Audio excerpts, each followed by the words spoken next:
Isa na naman mapagpalang araw sa ating lahat. Ngayon ay tatalakayin natin kung bakit nga ba palipat-lipat ng pitsa ang Kwaresma o Lenten season. Di ba napapansin nyo na mayroong Holy Week na mangyari sa buwan ng Marso at mayroon ding Holy Week na mangyayari sa buwan ng Abril. At yan ay tinutuligsa ng mga hindi Katoliko dahil ang Christmas daw ay palaging December 25. Pero yung pagkamatay ni Kristo ay palipat-lipat ng pitsa. Paano natin ito sasagutin?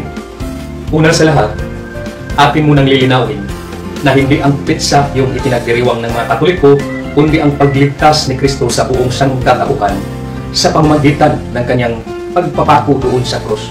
Kaya hindi yan importante kung ang Holy Week ay mangyari pa sa buwan ng Marso o sa buwan ng Abril. So bakit nga ba paiba-iba ang pitsa ng Holy Week? Ito ay dahil ang sinusunod natin na kalendaryo diyan sa pagkamatay ni Kristo ay ang Hebrew calendar na isang lunisolar calendar. Ang pagkamatay kasi ni Kristo ay nangyari iyon sa panahon ng kapistahan ng mga Hudyo na tinatawag na Pesach o Paskwa o Passover. At ito ay mangyari lamang sa buwan ng Nisan batay sa Hebrew calendar. Ang buwan ng Nisan ay tumutugma ito sa buwan ng Marso at Abril batay sa Gregorian calendar. Kaya kung titingnan mo sa kalendaryo, ang Holy Week ay papatak ito sa buwan ng Marso o kaya ay sa buwan ng Abril, kung kailan nagdaraos din ng Passover ang mga Hudyo doon sa Israel. Noong ikalawang siglo ay may di pagkakasundo ng mga unang Kristiyano sa araw kung kailan nila ipinagdiriwang ang Easter. Yan po ang tinatawag na Easter Controversy o Quartodeciman Controversy. May mga Kristiyano kasi noon na sa halip na ipagdiwang ang Easter sa araw ng linggo matapos ang Passover ng mga Hudyo, sila kasi ay isinabay nila ang Easter doon mismo sa Passover celebration ng mga Hudyo tuwing Nisan 14 kahit na papatak man ito sa araw ng Lunes, Martes, Miyerkules at hindi papatak sa araw ng linggo. Samantalang karamihan sa mga Kristiyano ay ipinagdiriwang nila ang Easter sa araw ng linggo mismo matapos ang Passover celebration ng mga Hudyo dahil nga araw ng linggo muling nabuhay si Kristo. Ang kontrobersyang iyon ay humantong sa isang panandaliang hiwalayan o schism dahil karamihan sa mga obispo doon sa Asia Minor na ngayon ay bansang Turkey sa pangunguna ni Polycrates, ang obispo doon sa Efeso, ay Nisan 14 yung pitsa ng kanilang Easter. Maraming beses na silang nag-uusap upang magkaisa sila sa araw o pitsa pero hindi iyon nagtagumpay. Kaya ang obispo doon sa Roma na si Pope Victor ay gusto niyang i-excommunicate yung mga obispong nagdaraos ng Easter tuwing Nisan 14. Pero ito natuloy sa tulong ni San Ireneo, ang obispo doon sa Lyons, France.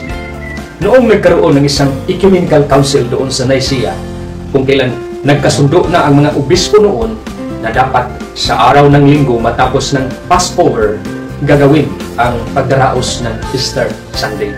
Ang Easter Sunday ay malapit ito sa full moon o kabilugan ng buwan.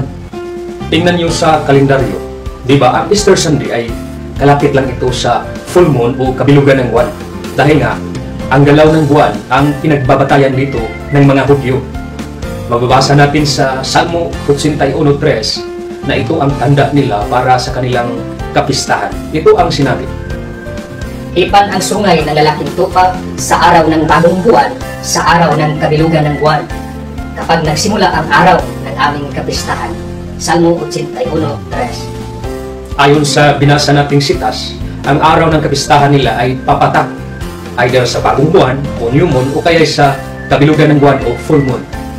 Itong Easter Sunday din ay magkalapit ito sa Passover celebration ng mga Hudyo. Tingnan nga natin sa Jewish calendar, ito yun o. Kung napapansin nyo, magkalapit lang itong Passover nila sa ating ininadaos na Easter Sunday o ang muling pagkabuhay ni Kristo. Kung bibilangin mo itong Easter Sunday, pabalik doon sa Ash Wednesday, yan po ay bumibilang sa 40 days. Huwag mo lang bilangin ang mga Sunday. Kaya itong kapanahunan na ito ay tinatawag na Kwaresma, na hango sa salitang Latin na quadragesima, na ang ibig sabihin ay 40 days.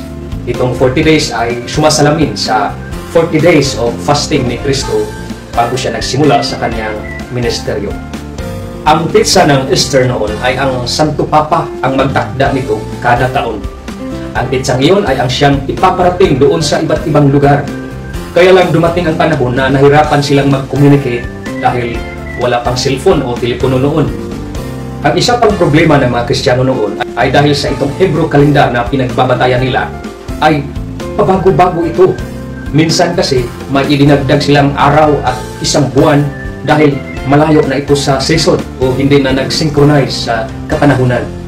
Hindi kasi accurate itong Hebrew calendar. Yung kalendaryo naman na Julian calendar ay ganun din, hindi rin accurate kaya nahuli na ito sa season.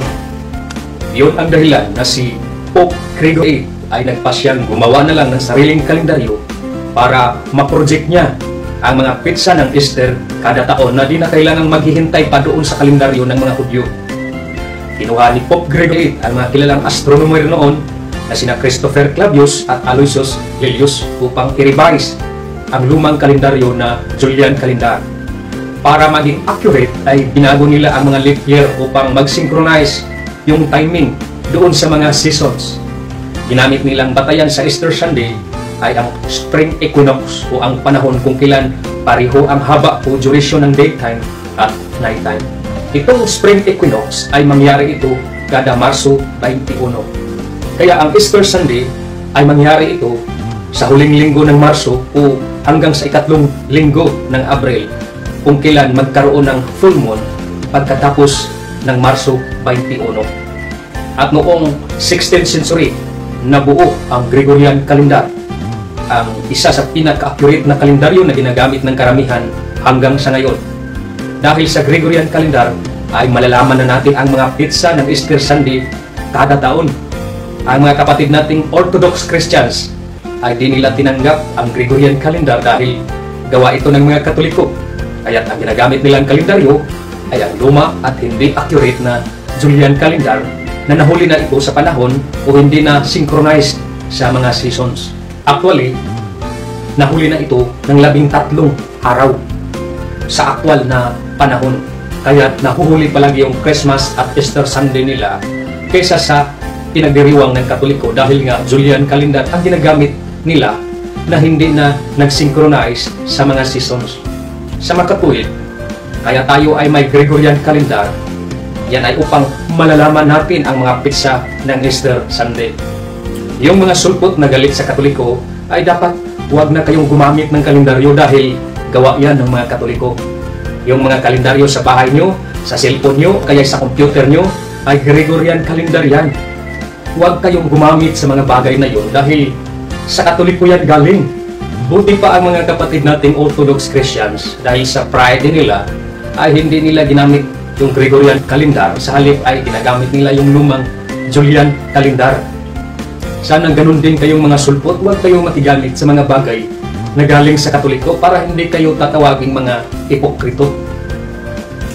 Hanggang dito na lang muna tayo. Sana ay may natutunan kayo sa video ito. Para sa iba pang katanungan tungkol sa ating paniniwala ng Katoliko, i-search mo lang ito sa YouTube channel na The Catholic Faith Guardian. Maraming salamat po.